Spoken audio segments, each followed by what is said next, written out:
Assalamualaikum warahmatullahi wabarakatuh. Halo teman-teman semua, perkenalkan nama saya Dimas Asmi Prayuda. Saya adalah instruktur di LKP Komputer Force Market. Di sini saya akan menjelaskan pada teman-teman semua bahan ajar apa yang kami gunakan di program pendidikan kecakapan wirausaha tahun 2022. Nah, sebelum saya menjelaskan bahan ajar apa yang kami gunakan, di sini saya akan kasih tahu teman-teman apa sih yang mau kita buat di sini. Nah, di sini saya akan membuat sablon digital menggunakan dua mesin, yaitu mesin DTF dan mesin cutting.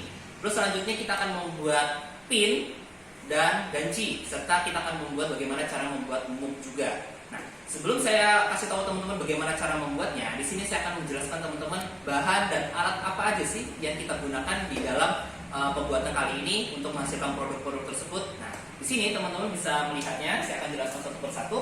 Yang pertama di sini adalah mesin pencetak muk atau mesin pressnya. Nah, di sini adalah untuk membuat sablon muk yang dimana ini alat mesin pressnya seperti ini ya teman-teman. Teman-teman bisa lihat di sini.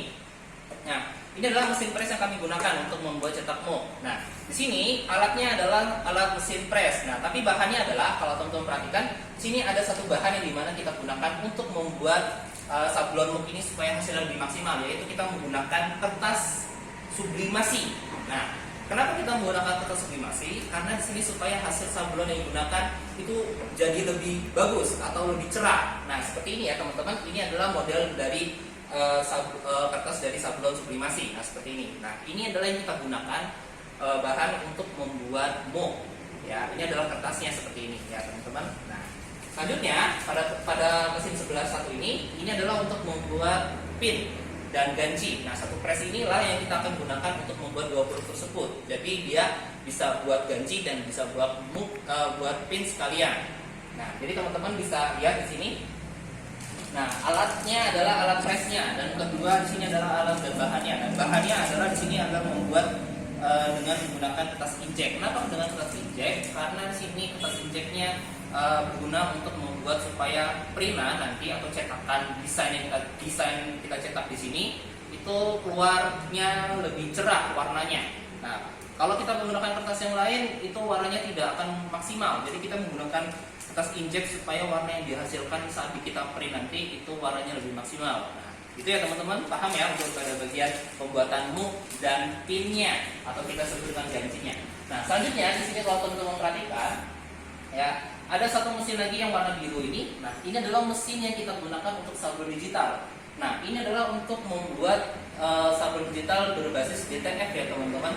Nah, apa sih DTF itu? Nah, DTF itu adalah untuk mesin membuat sablon yang dimana dia bisa desainnya full color. Nah, seperti ini. Saya memiliki sebuah desain yang sudah ada, sudah dicetak menggunakan mesin DTF. Nah, ini full color. Nah, ini adalah model printer yang dimana dimodifikasi dengan tinta yang khusus untuk baju, ya kan? Nah, jadi nanti kita desain di dalam komputer dan desain itu full color dan kita print menggunakan mesin DTF ini teman-teman ya. Nah, ini seperti ini hasil contoh desainnya. Nah, selanjutnya adalah teman-teman bisa lihat di sini pada sebelah kirinya lagi ada mesin cutting. Nah, mesin cutting ini adalah menggunakan bahan PU atau polyflex ya teman-teman. Nah, di sini kalau teman-teman lihat ya pada bahan PU atau polyflex. Nah, ini seperti ini. Nah, cenderung kalau kita menggunakan mesin cutting ini kita hanya bisa menggunakan satu warna aja karena kita menggunakan bahan polyflex atau PU. Jadi ini lebih cocok untuk membuat sebuah tulisan atau membuat desain-desain yang hanya menggunakan satu warna saja. Nah, caranya pun juga sama, kita akan mendesainnya di dalam komputer dan dimana teman-teman nanti bisa lihat bagaimana cara pembuatannya ya untuk lebih singkatnya. Nah, selanjutnya teman-teman, di sini alat yang kami gunakan selanjutnya adalah ada alat mesin press. Nah, mesin press ini adalah untuk kita press hasil dari cuttingan kita dan hasil dari DTF kita. Nah, supaya apa? Supaya saat nanti kita taruh di bagian baju, untuk kita tempelkan di bagian baju seperti ini, ya, saat kita press, nah, maka tulisan yang ada di dalam ini akan menempel di dalam baju kita, supaya hasilnya akan lebih maksimal dan merekat dengan lebih sempurna. Nah, ini menggunakan mesin press dan ini suhunya cukup panas, kurang lebih 150 derajat untuk satu kali press. Nah, itulah adalah teman-teman bahan yang kami gunakan, bahan dan alat yang kami gunakan untuk proses pembuatan sablon digital dan juga pembuatan muk dan ganci. Nah, selanjutnya adalah teman-teman, sebelum kita menggunakan alat-alat ini semua, kita harus membuat desainnya terlebih dahulu. Nah, di sini teman-teman bisa lihat saya sudah membuat satu desain, ya teman-teman. Nah, ini teman-teman bisa lihat di sini ada satu desain yang sudah kami gunakan.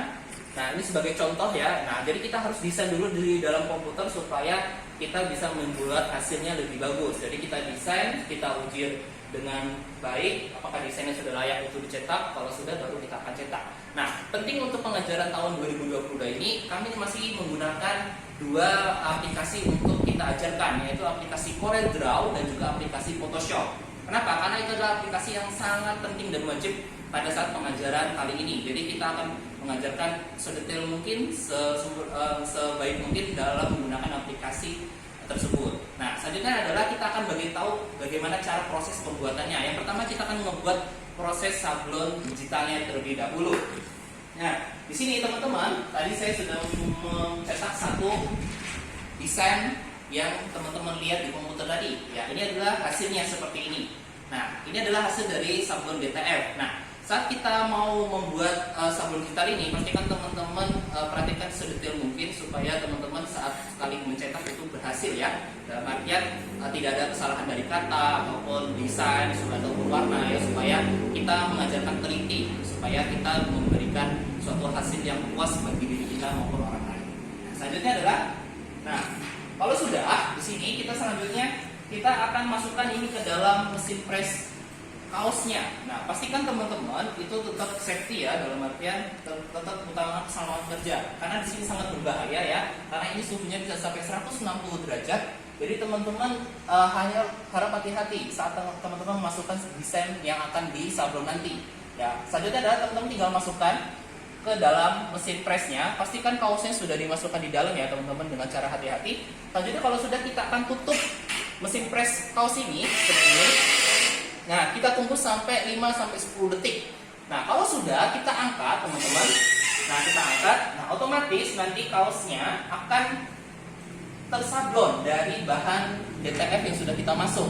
Nah, jadi otomatis tintanya atau tadi yang sudah cetak-cetak itu akan menempel di bagian kaos tersebut. Nah, seperti ini hasilnya teman-teman. Ya, ini adalah hasil contoh sablon DTF-nya, gitu. Ya, jadi caranya sangat mudah. Saat teman-teman sudah didesain di komputer, teman-teman cetak menggunakan mesin DTF. Terus kalau sudah, teman-teman tinggal press ke dalam mesin tersebut. Ya, kalau sudah jadinya seperti ini. Cukup mudah banget, cepat. Malahan tidak sampai harus menunggu lama untuk mencetak satu kaos sablon pun. Ya, bagaimana kalau untuk dengan mesin cutting? Caranya pun sama. Kalau teman-teman menggunakan mesin cutting itu sama saja. Jadi teman-teman hanya mendesain sebuah font atau tulisan yang berbentuknya hanya satu warna dengan menggunakan bahan polycrete atau PU ya. Jadi di sini bahannya tetap satu warna. Teman-teman tinggal membuat tulisan atau gambar vektornya. Setelah itu kalau sudah jadi seperti ini, caranya pun sama seperti kayak kita menyablon DTF. Kita masukkan kembali kaosnya seperti ini ya teman-teman. Nah, teman-teman tinggal letakkan aja tulisannya mau taruh di mana. Nah, kalau sudah misalnya taruh di bagian kanan atau atas, terserah teman-teman, sesuaikan. Kalau udah, tinggal kita press. Nah, menunggunya pun sama. Kita tunggu 5-10 detik. Kalau sudah, kita angkat. Nah, seperti ini, otomatis nanti akan tulisannya akan menempel di bagian kaosnya. Seperti itu ya, teman-teman. Itu caranya pun sama untuk cutting dan DTF ya. Jadi tidak ada bedanya begitu jauh. Cuman kalau cutting dia lebih ke satu warna, satu desain warna, jadi lebih mudah. Dan juga kalau yang DTF itu yang full color. Jadi teman-teman mau cetak full color pun bisa. Jadi bebas ya teman-teman, saat teman-teman ingin cetak cuma tulisan saja atau mau buat full gambar, teman-teman bisa melakukannya dengan mudah. Oke, cukup paham ya? Kalau itu kita akan lanjut. Nah, selanjutnya kita akan lanjut ke sini teman-teman. Nah, di sini ada produk yang kita buat selanjutnya adalah cetak mug ya. Nah, di sini ada cetak mug, mau teman-teman perhatikan ya. Nah, ini adalah hasil mug yang sudah dicetak. Kurang lebih hasilnya seperti ini. Nah, untuk alat dan bahannya, teman-teman tadi sudah saya jelaskan. Di sini kita membutuhkan satu gelas mug yang masih kosong, belum ada apapun isinya ya. Terus yang kedua, di sini teman-teman harus wajib memiliki desainnya. Nah, seperti ini. Nah, ini adalah desain sudah didesain tadi. Ya, teman-teman sudah kami siapkan supaya teman-teman mudah untuk mempelajarinya ya. Nah, ini desainnya sudah jadi. Teman-teman tinggal rekatkan desain ini di dalam kertas injek tadi atau sublimasi tadi. Teman-teman rekatkan di dalam mugnya seperti ini ya. Nah, teman-teman rekatkan seperti ini, kita melingkari ya, melingkari dari mugnya. Kalau sudah, di sini kita memiliki satu alat bantu yaitu label ya. Nah, label ini kita gunakan untuk merekatkan mugnya ya, teman-teman. Kita rekatkan mugnya seperti ini. Nah, kita rekatkan mugnya. Nah, seperti ini ya. Kalau sudah, nah muk ini kita masukkan ke dalam alat press muknya supaya tintanya ini akan menempel di bagian gelasnya. Jadi kita masukkan teman-teman, ya kita masukkan. Nah, kalau sudah kita akan press seperti ini ya. Nah kita akan press. Kalau sudah, di sini kita akan hidupkan timernya. Dia akan otomatis menghitung mundur, ya. Dan ini suhunya akan mencapai 350 Fahrenheit. Ya, atau kita mau sebutnya bisa sampai 180 derajat atau bisa lebih sesuai dengan mesinnya, ya. Jadi teman-teman bisa ukur sendiri nanti bagaimana untuk teman-teman bagaimana membuat press muknya. Kalau sudah, nanti dia tintanya akan menempel ya teman-teman. Nah, menempel di bagian gelas seperti ini. Nah, ini adalah hasilnya teman-teman.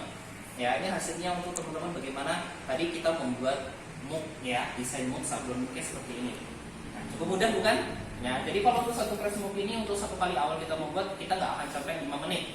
Ya, karena sangat mudah sekali untuk membuat desain sablon muk ini. Selanjutnya adalah kita akan membuat bagaimana caranya membuat gantungan kunci atau ganci atau kita membuat pin. Nah, untuk alat gambaran ini sudah saya siapkan dan juga ada desain ya. Nah, ini adalah desain yang kami gunakan untuk praktek kali ini ya. Sini ada satu desain yang teman-teman pastikan sudah memiliki desainnya. Yang kedua ada alat lagi yang berupa plastik. Nah, alat plastik ini gunanya untuk melapisi pada bagian desainnya supaya apa? Saat nanti kita cetak, saat kita press di alat pressnya, otomatis dia akan tahan air atau lebih tahan lama. Ya teman-teman, dan sini ada satu lagi bahan yang sangat penting yaitu kaleng. Ya, ini ada kalengnya, bahan kaleng ini. Nah, ini yang kita akan gunakan untuk salah satu bahan pembuatan ganci. Jangan lupa terakhir adalah menggunakan bahan gancinya seperti ini. Bahan ganci identik dengan ada gantungannya ya teman-teman. Nah, ini namanya ganci, gantungan kunci. Nah, cara kerjanya adalah pastikan teman-teman sudah memiliki alatnya ya. Di sini ada alat untuk cetak pin dan ganci. Nah, di sini ada dua slot ya, ada A dan B. Pastikan teman-teman di sini memasukkan kalengnya terlebih dahulu ya teman-teman. Teman-teman masukkan ke kaleng A, contoh seperti itu ya, kaleng ke A. Terus teman-teman masukkan desainnya. Jadi desain plastik baru kaleng ya. Nah, ini masuk ke sini. Nah, masuk. Kalau sudah kita akan press. Kita akan press pada bagian A-nya. Desain sudah masuk semua, kita akan press. Nah, kalau sudah kita akan masukkan pada bagian belakangnya ya, di bagian yang B-nya ini, teman-teman. Nah, di sini ada kita masukkan. Ya, ini kita masukkan untuk bagian gancinya. Nah, seperti ini teman-teman. Kalau sudah kita akan geser. Nah, kita akan geser terus kita akan press. Nah, seperti ini ya. Nah, nanti hasilnya akan menjadi seperti ini. Nah, ini akan jadi seperti ini teman-teman. Gitu. Jadi sangat mudah sekali kalau teman-teman menggunakan alat press pin ini untuk membuat pin atau ganci ya. Nah, jadinya akan seperti ini. Jadi yang teman-teman butuhkan adalah bahannya sangat simpel dan cara pembuatan itu juga sangat gampang sekali ya teman-teman. Nah, ini adalah hasil-hasil yang sudah kami hasilkan untuk pembuatan pin, ganci, dan muk ya. Nah, ini seperti ini hasilnya teman-teman. Cukup mudah, cukup cepat, tidak terlalu rumit dan tidak terlalu susah. Ya, jadi teman-teman hanya membutuhkan waktu nggak sampai 5 menit untuk membuat produk-produk seperti ini. Ya, selanjutnya juga untuk yang muknya itu banyak banget model, desain sesuai dengan keinginan. Ya, jadi teman-teman bisa curahkan semuanya. Desain teman-teman mau foto kah, foto keluarga atau foto diri kita sendiri itu silakan teman-teman boleh coba ya. Nah, seperti ini. Nah, selanjutnya adalah di sini teman-teman ada juga beberapa hasil yang sablon sudah kita hasilkan ya. Seperti ini ya. Ini juga pun sudah kita dapatkan nih. Ini hasil-hasil dari sablon BTM, sablon cutting. Ya, ini teman-teman bisa lihat hasil-hasil yang kami sudah hasilkan. Nah, jadi seperti ini. Cukup bagus bukan? Nah, mungkin kalau teman-teman tertarik, nah, bisa belajar. Nah, oke, nah ini seperti ini ya teman-teman. Nah, ada tulisan seperti ini ya. Nah, banyak sekali. Nah, salah satu hasil yang sangat simpel. Nah, seperti ini. Gimana? Cukup mudah bukan? Untuk membuat sablon digital menggunakan mesin cutting dan DTF dan juga pembuatan pin, ganci dan muknya. Nah, jadi itulah teman-teman bahan ajar yang kami gunakan di program PKW tahun 2022 ini. Oke teman-teman, kurang lebih seperti itu aja. Saya kurang lebih minta maaf jika ada salah kata. Saya akhiri. Wassalamualaikum warahmatullahi